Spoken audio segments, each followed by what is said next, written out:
இதுல 2 லட்சம் பேர் எழுதியிருக்கிறாங்க. செலக்ட் ஆனவங்க 2538. அப்ப என்னங்க அர்த்தம்? கிட்டத்தட்ட 1,97,000 பேர் செலக்ட் ஆகல. இன்னைக்கு 1,97,000 குடும்பங்கள் பார்த்துக்கிட்டு இருக்காங்க. மீடியா நண்பர்களை, தமிழக அரசை நியாயமான முறையில் தேர்ந்தெடுக்காம 25 லட்சத்திலிருந்து 35 லட்சம் ரூபாய் வரை பணம் வாங்கி வேறு வேறு இடத்துல புரோக்கர் மூலமாக அதை நிறைய அக்கவுண்ட் மூலமாக மணி லாண்டரிங் பண்ணியிருக்கிறாங்க. இத்தனை கொடுத்தது வேறு மாநிலமா இருந்தா இந்நாள் அந்த அமைச்சர் ரிசைன் பண்ணியிருக்கணும். இது இடி சாதாரணமா ஒரு கடிதத்தை எழுதி இந்த மாதிரி ஊழல் நடந்திருக்குன்னு சொல்லிங்க. கடிதத்தோடு 150 செலக்டட் கேண்டிடேட் அவங்களுடைய ப்ரூஃப் அட்டாச் பண்ணியிருக்கிறாங்க. அதன் பிறகு KN Ravichandran, KN Manivannan, KN நேருனுடைய உடன் பிறந்த சகோதரர்கள் 2 பேரு, அந்த ட்ரூ வேல்யூ ஹோம்ஸ்ல பணிபுரியக்கூடிய 4 பேர், 6 பேர்த்தினுடைய வாட்ஸ்அப் மொபைல் போனுடைய டிரான்ஸ்கிரிப்ட். அவங்களுக்குள்ள என்ன பேசினாங்க? ஒரு புரோக்கர் KN ரவிச்சந்திரன் அவங்ககிட்ட பேசின ரெக்கார்டட் கால். இத்தனை விஷயத்தை கொடுத்து 888 கோடி ரூபாய் ஊழல் நடந்திருக்கு. அதை பத்தி எதுவுமே பேசாம KN நேரு அவர்கள் பதில் சொல்றாங்க, இது திராவிட மாடல் ஆட்சியின் மீது பழி சுமத்துறாங்க. அதனால் முதலமைச்சர் அவர்கள் நேரடியா இதுல உடனடியா தமிழ்நாடு DGP அவர்களை FIR போட சொல்லணும். ஏன்னா FIR போடப்பட்ட பிறகுதான் ED களத்துக்கு வர முடியும். EDயை பொறுத்தவரை ஒரு FIR இல்லாம ED தன்னுடைய விசாரணை ஆரம்பிக்க முடியாது. அதன் அடிப்படையில் தான் ED அவர்கள் செக்ஷன் 66 அடிப்படையில் ப்ரூஃப் கொடுத்து FIR போடுங்கிறாங்க. EDக்கு FIR போடுவதற்கு அதிகாரம் இல்லை. அதன் பிறகு சம்பந்தப்பட்டவர்கள் யாராக இருந்தாலும் ED நடவடிக்கை எடுக்கும். ஏன்னா அதுல மணி லாண்டரிங் நடந்திருக்கு. இது எதுவுமே இல்லாம காலையில முதலமைச்சர் அவர்கள் தன்னுடைய சமூக வலைதளத்தில் போடுறாரு, பாரத பிரதமர் நரேந்திர மோடி ஐயா அவர்கள் பீகார்ல இருந்து தமிழக மக்களை இன்சல்ட் பண்ணிட்டாங்க, தமிழ்நாட்டை பத்தி தப்பா பேசிட்டாங்க. பாரத பிரதமர் நரேந்திர மோடி அவர்கள் என்ன பேசினாங்க?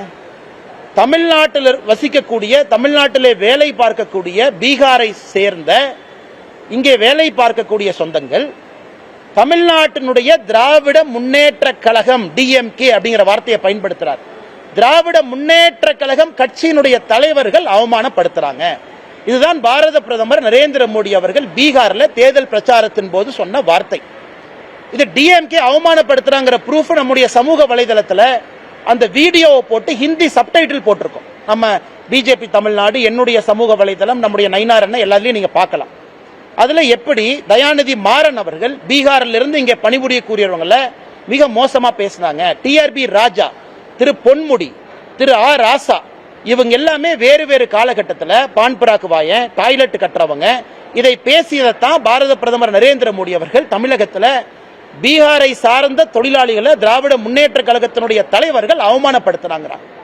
அதனால் இன்னைக்கு 888 கோடி ரூபாய் ஊழல் நடந்திருக்கக்கூடிய Tamil Nadu municipal administration, water supply, நகராட்சி நிர்வாகம் மற்றும் நீர் வளங்கள், இந்த துறையில் இவ்வளவு ஆதாரத்தின் அடிப்படையில் ED கொடுத்தும் கூட அதை பற்றி வாயை திறக்காத முதலமைச்சர் திசை திருப்புவதற்காக பாரத பிரதமர் நரேந்திர மோடி அவர்கள் சொல்லாத ஒரு விஷயத்தை சொன்னதாக போய் பேசுறாங்க. இவர் எடுத்திருக்கக்கூடிய சத்திய பிரமாணத்துக்கு எதிராக நம்முடைய முதலமைச்சர் திரு MK ஸ்டாலின் அவருடைய நடவடிக்கை இருக்கு. சத்திய பிரமாணத்தை பொறுத்தவரை இந்திய அரசியல் அமைப்பு சட்டத்தை பாதுகாப்பதாக இருக்க வேண்டும், மக்கள் நலனுக்காக இருக்க வேண்டும். ஆனா பிரதமர் சொல்லாத ஒரு விஷயத்தை சொன்னதாக ஒரு முதலமைச்சர் பொய்ய சொல்றாருன்னா சத்திய பிரமாணத்துக்கு எதிராகத்தான் அவர் நடவடிக்கை இருக்கு. அதனால் முதலமைச்சர் அவர்கள் உடனடியாக தன்னை திருத்திக் கொள்ள வேண்டும். எதுக்கு பொய் பேசி சுத்துறாரு? இந்த பிரதமர் பேசுறது சர்ச்சையாச்சு. அப்போ பாஜக யாருமே கண்டுக்கல, தமிழ்நாட்டில் இருக்கிற பாஜகக்காரங்க யாருமே கண்டுக்கல அப்படிங்கிற ஒரு குற்றச்சாட்டு சமூக வலைதளங்கள் போயிட்டு இருக்கு.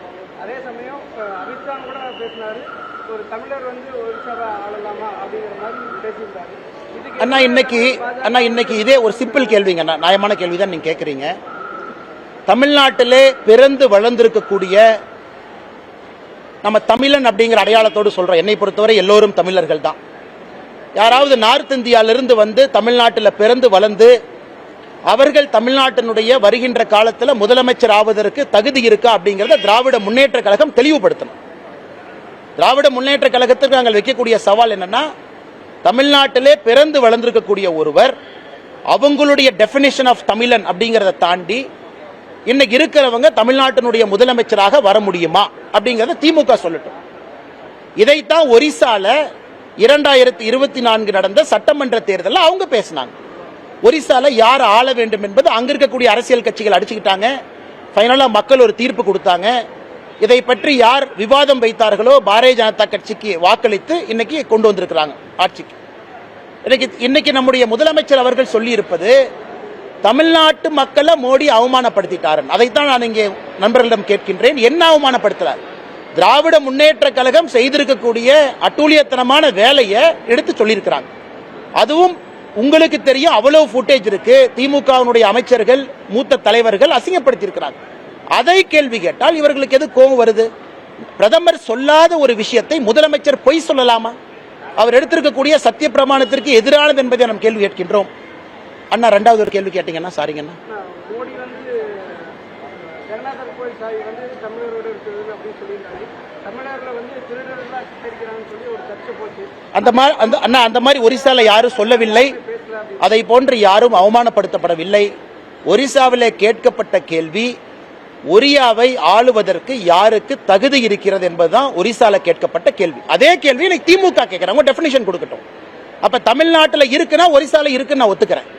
இன்னைக்கு திராவிட முன்னேற்ற கழகத்தினுடைய தலைவர் திரு ஸ்டாலின் அவர்கள் நார்த் இந்தியாவில் பிறந்து ஒருத்தவங்க இன்னைக்கு தமிழ்நாட்டில் வந்திருக்கிறாங்க. குடும்பமா ஷிஃப்ட் ஆயிருக்கிறாங்க கடந்த 10 வருஷத்துல.